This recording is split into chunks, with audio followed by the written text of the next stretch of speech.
ധർമ്മബോധം ധാർമ്മിക ബോധം നശിച്ചുപോയി. കാക്കത്തുള്ളായിരം സംഘടനകളുണ്ട്. ഈ സംഘടനകളൊക്കെ പ്രവർത്തിക്കുന്ന കേരളത്തിന്റെ മണ്ണിൽ ധാർമ്മികത നശിച്ചു കൊണ്ടിരിക്കുന്നു. ധർമ്മബോധ നശിച്ചു കൊണ്ടിരിക്കുന്നു. 500-600 ഗ്രാമ MDMമായിട്ട് പിടിക്കപ്പെടുന്നു. ആരെയാ പിടിക്കപ്പെടുന്നത്? വിദ്യാഭ്യാസ വിചക്ഷണരായ ആളുകളെ പിടിക്കപ്പെടുന്നു. MBBS-നും എൻട്രൻസിനും BCom-നും BEd-നും പഠിക്കുന്ന മക്കള്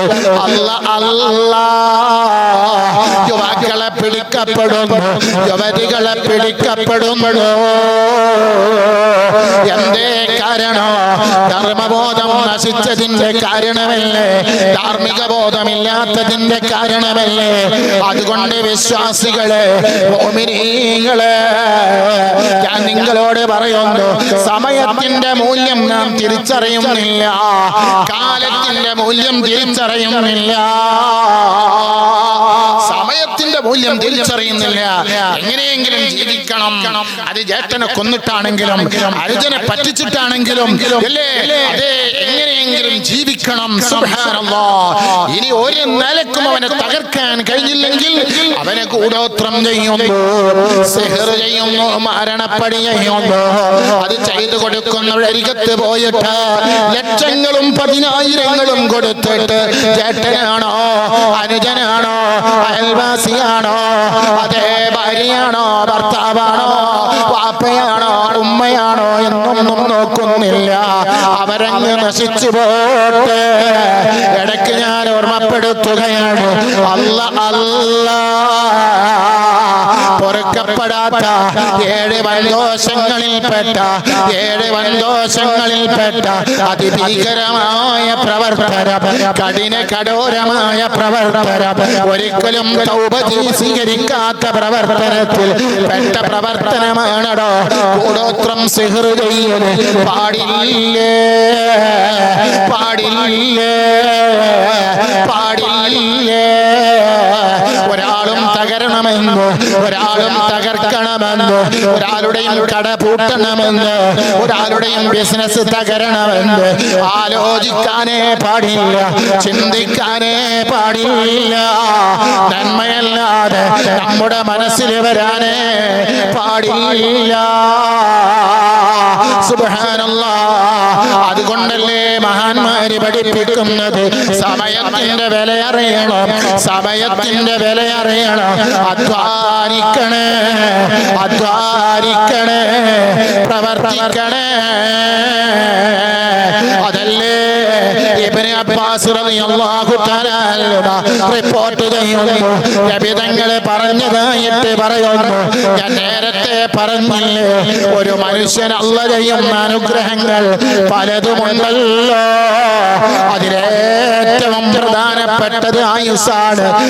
ആയുസ്സിൽ ഏറ്റവും വിലപ്പെട്ട അനുഗ്രഹം ഏതാണ്? പൈസ അല്ലാഹു തരല്ല, സമ്പത്തിലല്ല, ആണോ? അല്ല. മണിമാളിക ഉണ്ടാക്കലല്ല. പിന്നെ എന്താണ്? നബിതങ്ങൾ പഠിപ്പിക്കുന്നു, നിഅമത്താനി മഗ്ബൂൻ. സുബ്ഹാനല്ലാഹ്.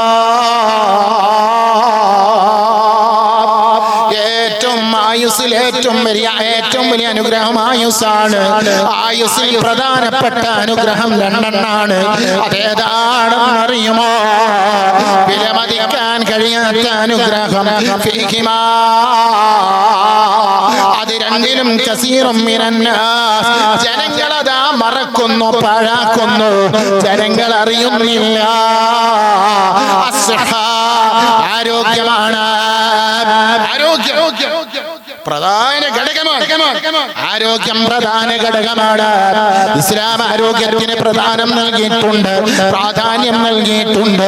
രോഗം വന്നാൽ ചികിത്സിക്കണം, രോഗം വന്നാൽ അതിന് മരുന്ന് കഴിക്കണം, അതിന് ട്രീറ്റ്മെന്റ് നൽകണം, അതിന് ടെസ്റ്റ് ചെയ്യണം. ആ ടെസ്റ്റ് ചെയ്തിട്ട് രോഗം തിരിഞ്ഞാൽ ആ രോഗത്തിന്റെ ഡോക്ടർ ഒരിക്കത്ത് പോയിട്ട് ഏതാണോ ട്രീറ്റ്മെന്റ് വേണ്ടതെങ്കിൽ ആ ട്രീറ്റ്മെന്റ് ചെയ്യണം. അത് ഇസ്ലാം കൽപ്പിച്ച കൽപ്പിച്ചതാണ്. അതേ, ജനങ്ങളിൽ വെച്ച് അധികം ആളുകളും ആ നിഅമത്ത് മറന്നു കളഞ്ഞു. അതേതാണ് അസ്ഹത്തു, നല്ല ആരോഗ്യമാണ്. ആരോഗ്യമുള്ള സമയത്ത് പള്ളിയിൽ വന്നില്ല, ആരോഗ്യമുള്ള സമയത്ത് നിസ്കരിച്ചില്ല, ആരോഗ്യമുള്ള സമയത്ത് സുജൂദ് ചെയ്തില്ല, ആരോഗ്യമുള്ള സമയത്ത് താന്തോതിയായി ജീവിച്ചു. അല്ലാ ആരോഗ്യമങ്ങ് നഷ്ടപ്പെട്ടപ്പോഴോ പള്ളിയിൽ വരുന്നുണ്ട്, പക്ഷേ സുജൂദ് ചെയ്യാൻ കഴിയുന്നില്ല. സ്റ്റൂളിലാണ് അഭയം, കസേരയിലാണ് അഭയോ. ഓ മുഅ്മിനീങ്ങളെ, നല്ല ആരോഗ്യമുള്ള സമയത്ത് ചുണക്കുട്ടപ്പനായി നടക്കുന്ന സമയത്ത് നിസ്കരിച്ചോ, സുജൂദ് ചെയ്തോ.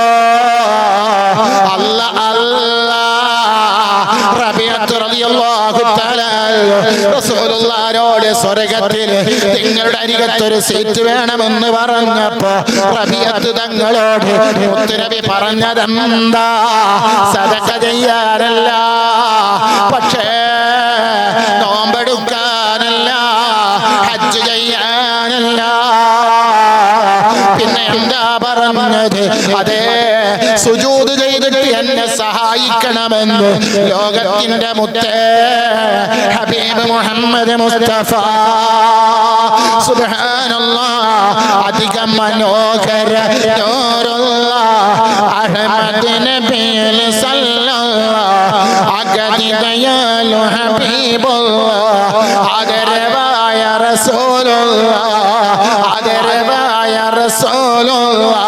ചൊല്ല് ഹസ്ബി റബ്ബി ജല്ലല്ലാഹ് മാ ഫീഹി ഖൽബി ഗൈറുല്ലാഹ് നൂർ മുഹമ്മദ് സല്ലല്ലാഹ് ലാ ഇലാഹ ഇല്ലല്ലാഹ്.